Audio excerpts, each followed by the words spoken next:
Hi, welcome back to My Life as a Teenage Penis. I'm Glenn, otherwise known as the Cum Monster, and you're watching Disney Channel.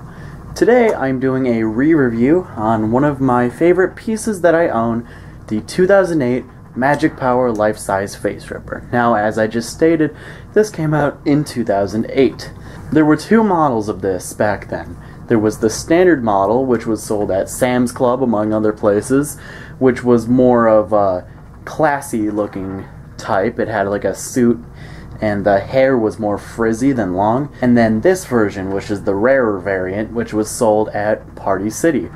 That explains why it's so rare. Who the fuck shops at Party City? He retailed for a insane $75 back then, which is really fucking good, especially for what you get.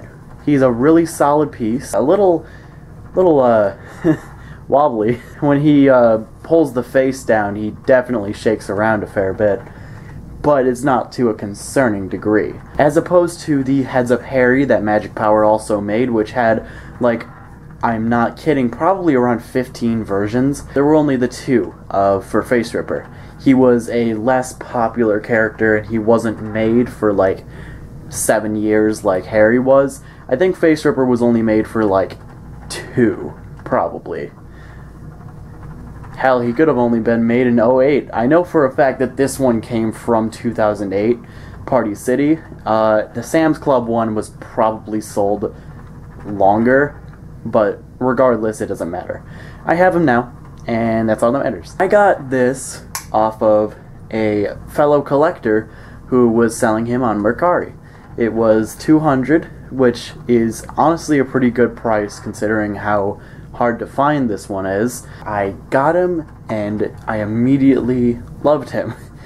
He's been one of my favorite animatronics for years. I always loved the phrases, the character, the design, the visuals.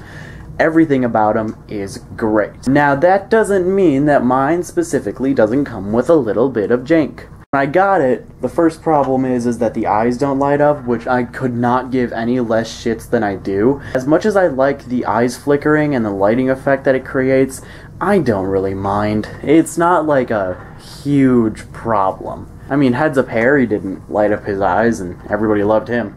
So it doesn't really matter to me. If I can someday, I will fix the eyes, but I looked in that mechanism and oh my god, Magic Power, what were you on when designing this guy? Speaking of opening him up, the other problem was that the mask was really slow. It used to be super slow. The reason is that the right arm, his right arm, so on the viewer's left, was, it was attached at a weird angle that would sort of prevent it from moving correctly. And now I have it detached. I've had it detached for a while, and it kind of just rests on his shoulder. Now I know it looks awkward a little bit, but like, my dad said that it could look like he's kind of holding his face or his head back so he can peel his face off. And you know what? That's a pretty good explanation of it. The other hand is still on, although it's much less tight than it was, just so it gives it more room to move, because that's like the main reason why it was so slow. And it would also squeak. The squeaking was louder than the speaker itself, and I didn't like that. So I tried to oil it. It didn't really make much of a difference, so I just sort of took it off, and I don't really care to put it back on, especially now that I lost the nut. And I don't really care to put it back on. It doesn't change much of anything at all. The effect can still be achieved with one arm. Yes, since my original review, I have also cleaned him up a lot. I hadn't quite realized how filthy he was. The base especially, it was covered in grime. But I cleaned him up, I cleaned up his legs, took everything apart, I cleaned up the shoulder piece, the torso and everything, and now he looks good as new. Yeah, his base was probably dirty because this is one of the animatronics with a try me button on the base. And so, you know, people step on it to use it. That's probably also why the button doesn't work the best. You have to press it in like a lot for it to work. But it's cool. I don't care. I love the base on this guy. Although I must admit, for animatronics overall, I do prefer how Seasonal Vision's and other companies nowadays do their bases, because it's just visually, like, in a haunted house setting, more appealing. And also you can do much more with the feet and leg positions. Like, for example, if a flesh-eating zombie were on a standard base, you would not be able to have his legs spread out nearly that much. And he would probably also fall over with his torso movement. Speaking of Face Ripper's base, you can see, as I said, the Try Me button. The motion sensor is right there on the front. It's one of those shitty old light sensors that were mostly on the base. There's his shoes. They're just plastic, black. They're not really that detailed, but I don't mind. It's fine. And then, yeah, his pants don't quite go over his shoes. They're a little short, but it's fine.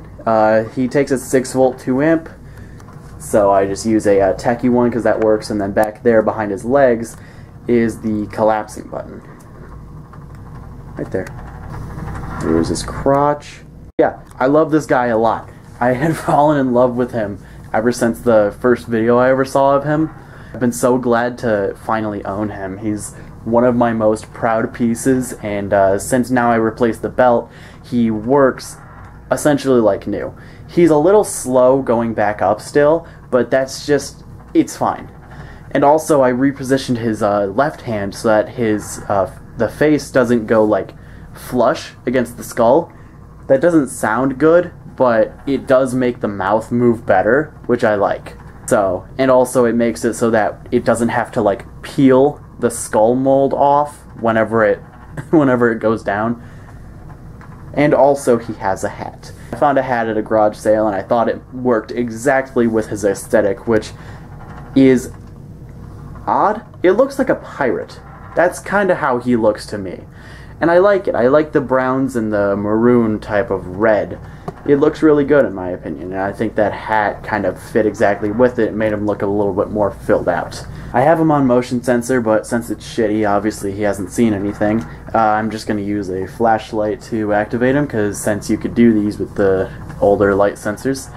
And yeah, he has 2 phrases, so I'll show him. Hey, who goes there? Do you think your Halloween costume is really scary? I bet mine is even scarier. Here, let me show you.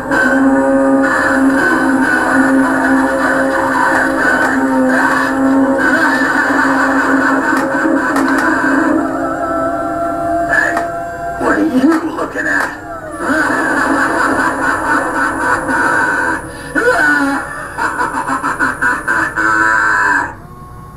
It at the very least resets the mask before the end of the phrase, and that's all I want. I just don't want it to linger still going up after the phrase is done. The mask mechanism is a little bit loud, but that's fine. I can take that since it doesn't overpower the actual audio. I will shine the light on his face for this activation so that you can see his face a little bit better since the eyes don't light up. Come here. I want to show you something. Can you do this? Oh, you can you? Well then, can you do this?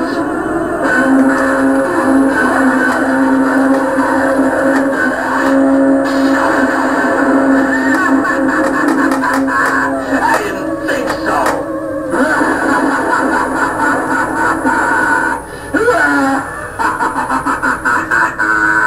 Don't try that at home, kids. Yeah, he is honestly really cool. I love him. If you can find one, definitely pick it up. These aren't terribly difficult to fix. I'm not sure about the mouth. The eyes, I don't want to try to get into them. But the mask mech itself, as long as the gear isn't split, which for some reason Magic Power used really good gears, so they seem to never split, you're pretty much good. The belt is pretty easy to replace, although getting him back together is kind of hell. But, you know, dismantling these collapsibles tends to be hell. And yeah, he is collapsible. I may as well show that. Hey, pal. Alright, I had to go do something, so the camera's been running for like 5 minutes. Alright. Hey, who goes there? Do you you think your Halloween costume is really scary? I bet mine is even scarier. Here, let me show you.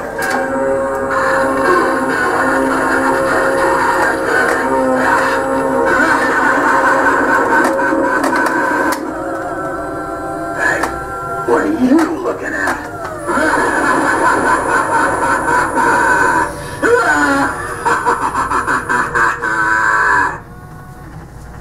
See? And now he's just a little guy. One thing I really like about his audio is how quickly his phrases start. It can actually startle you, just like it did me. It's really loud. Yeah, he looks like a penguin when he's collapsed. Most of these collapsible characters, they can run while they're collapsed. Like, the mechanisms aren't impeded by it. This does remind me, there is also like a 36, maybe like 25-inch version of it. Whatever, it's a mini version that only moves the mouth and the mask.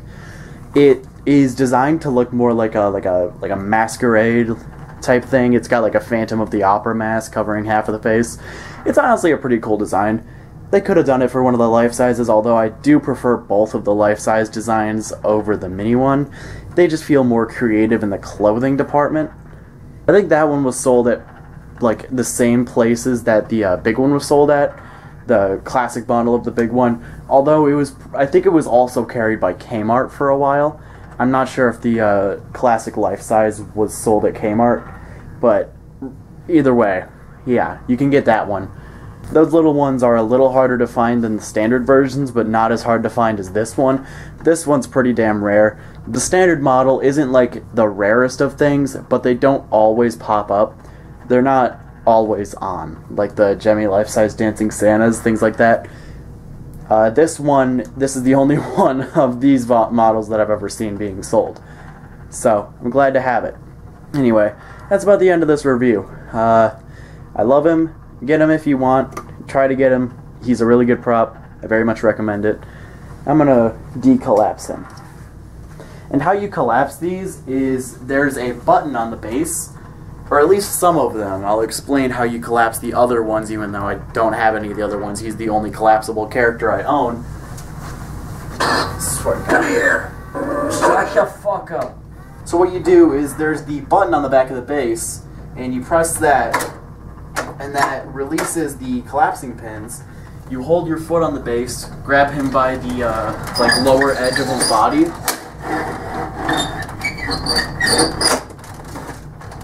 and pull, and then he clicks, and then you can let go, and he's up. While it is more simple than pull-based animatronics, I very much prefer pull-based animatronics, because there's a lot more creative things you can do with the movements, but collapsibles are fun. Yeah, anyway, so that's about it for this re-review. This video is 20 minutes long, but there's only like 10 minutes of content. There's a lot that I have to edit out.